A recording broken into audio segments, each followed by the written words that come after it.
Maayong udto mga ka-guys, og maayong udto sad sa akong mga kasari for today's vlog mga ka-guys. Bagong dating si Kuya AJ, galing nag-deliver ng tubig sa aming reseller sa May Matina, Aplaya area.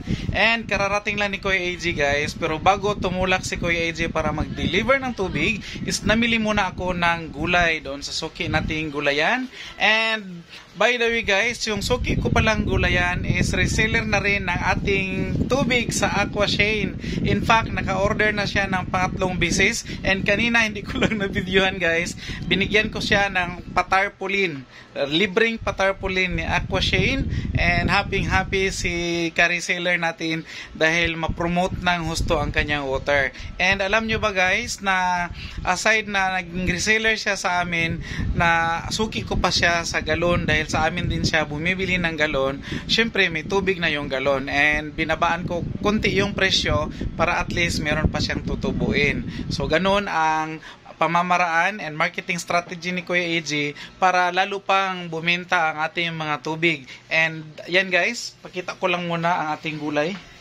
Mga gulay, konting gulay lang naman ito guys. Yung binibilihan ko kasi pag hindi ako nakapunta sa palengke is sa kanila na ako namimili. Wholesaler sila, may mga presyo din na mas mababa sila kaysa bangkiruhan, pero pag sa bangkiruhan galing yung kanilang gulay is tinutubuan na nila ng konti. So meron tayo ditong sibuyas dahon. Mamaya ko na ito i-display guys kasi medyo medyo baka lalabas pa ulit si Haring Araw na kasi ng init yung namin doon, displayhan ng gulay. So inabuti kong hindi na muna siya i-display. So mamaya na medyo yung hindi na masyadong mainit para at least hindi rin masisira yung ating gulay. So meron ako dito nabiling kamatis. Pasensya na guys kung laging nag-fix si Kuya AJ ng mga gulay kasi ito yung business ni Kuya AJ guys, at saka di hamak na mabenta din itong ating mga gulay. So ito yung ating kalamansi, meron tayong kamatis, patong ko lang guys dito sa aming showcase. Ayan. So meron tayong kalamansi at saka meron tayong ampalaya. May ampalaya tayo dito guys, kirap lang, hindi pa naayos bukas. So, ito yung ating ampalaya, bagong-bago yung ating ampalaya. So ayan guys, tinanggal ko na muna siya lahat sa silupin para hindi ako mahirapan. So balik tayo dito sa ampalaya and sa talong. Sa talong na last time nung pumunta kami sa bangkiruhan is umabot po siya guys ng 100 ang kilo ng talong. Super mahal. Hindi kami namili kasi mahal. Ang sitaw is 90 pesos. Ang taking mo yan, super mahal talaga siya. At saka ito, may nagpa tayong pipino, konting repolyo, at saka atsal and sayuti. Sayuti medyo tumaas din, 8 ang isa doon. And meron tayong patatas,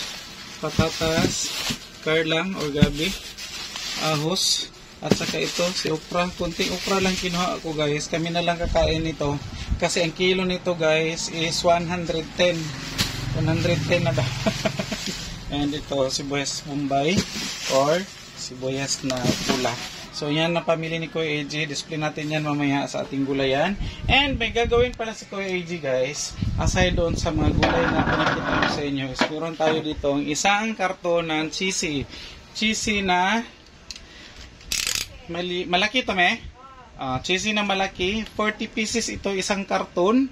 And hindi namin ito tatanggalin para i-display doon sa aming bagong lagayan, kundi lagyan ko siya dito guys ng butas. Lagyan ko siya ng butas, ipatong ko siya doon sa taas ng aming lagayan para hindi siya hindi siya ma-display na yung ganon, para hindi siya mapuno doon na lang siya sa taas. Sa taas ko ipatong ito mamaya guys. So nagawa ako ng butas dito, hindi lang masyadong malaki ng butas para yan.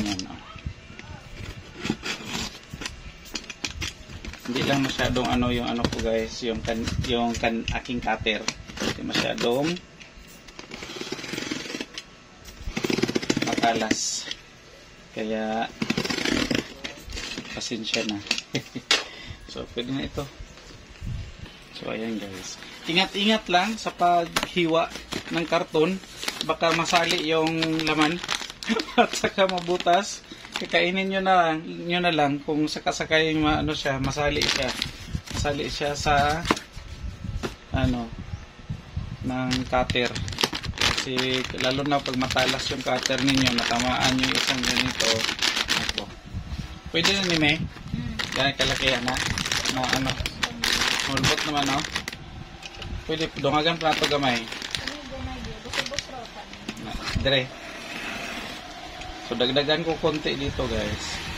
Kaya parang masyadong virgin. So ayan. Dinagdagan ko konti pababa para malaya po tayong makapanguot. Malaya tayong makadukot kung ilang piraso ang bibilhin ni customer. Ayan po. So medyo malaki-laki. So next time, kasi first time kong gumawa nito. So next time, dito ko pala siya tirahin sa ano, sa line ng kanyang best before. Ito yung expiry date niya na may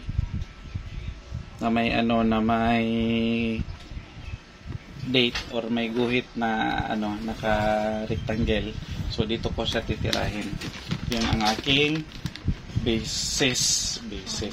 Yun ang aking basis. So pasok natin ito guys doon sa patong natin doon sa lagayan. So ayan.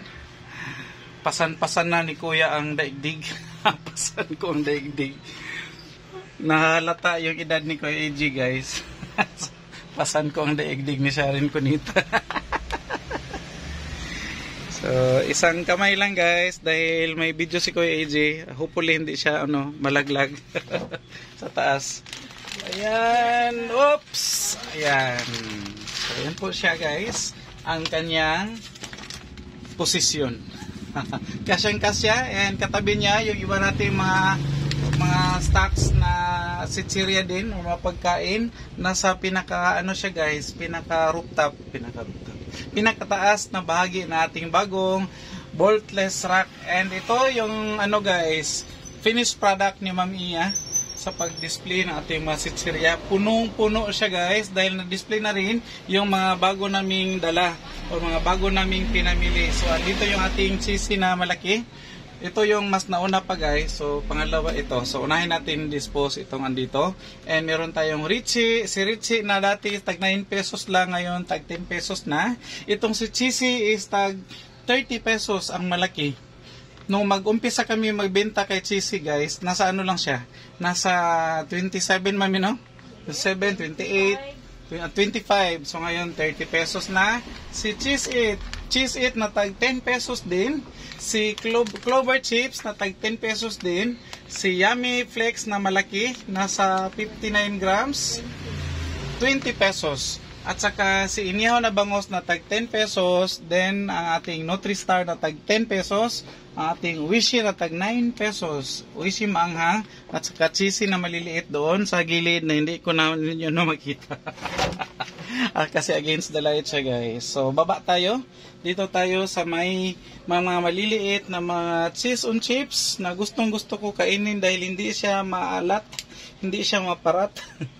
Ayan po, masarap ito guys. Ito yung pinapapak ni Kuya AG pag inaantok sa tindahan.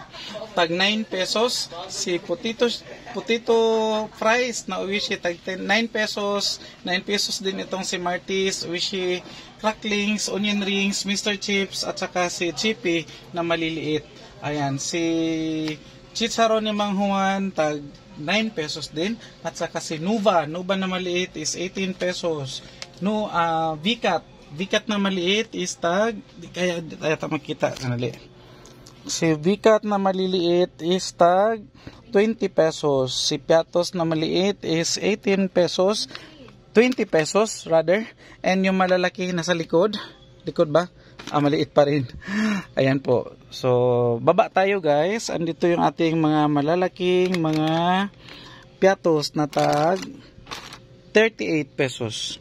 Nova 38 pesos, si Chippy na malaki 30 pesos, si Mr. Chips 30 pesos na malaki, VCAT na malaki is 40 pesos. Si sweet corn. Si sweet corn, bago kasi ito guys, 20 pesos. At saka si cheese ring is 20 pesos din. So, si chicharon na manghuan malaki is tag 25 pesos. Ayan, so baba pa tayo. Meron pa guys sa baba. May mga magic chips at saka bread pan na tag 10 pesos. At saka dito guys, sa mga crisscross at saka sa mga funky, si crisscross is 10 pesos no? O 9. Si funky, tag 9 at saka yung piwi doon sa gilid is tag 9 pesos. So, ayan po ang ating chicheria section. Yan po guys, ang ating sitseria section na bagong paandar dito sa aming tindahan. Ayan, andito ang ating mga tag 10 pesos na mga guys, di makita.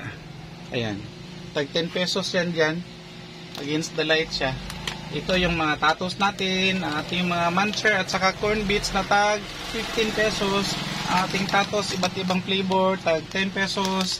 At saka super crunch na malalaki, 10 pesos din.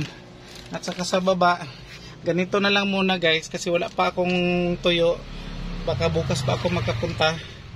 And yan po, ang ating munggo, asukal, fish cracker, at saka mga nips. Ayan po. At saka ito yung gulayan namin. So yan, punuin ko yan mamaya. Yung mga bago kong biling mga gulay. And that's all na lang muna for today guys. Sa share ni Kuya AJ. And I hope na nagustuhan and na-inspire kayo sa ibinahagi ko today. Muli ito po si Kuya AJ ninyo na nagsasabi, sabay-sabay tayong matuto, sabay-sabay tayong lumago, and sabay-sabay tayong umasinso. Bye-bye! God bless us all guys.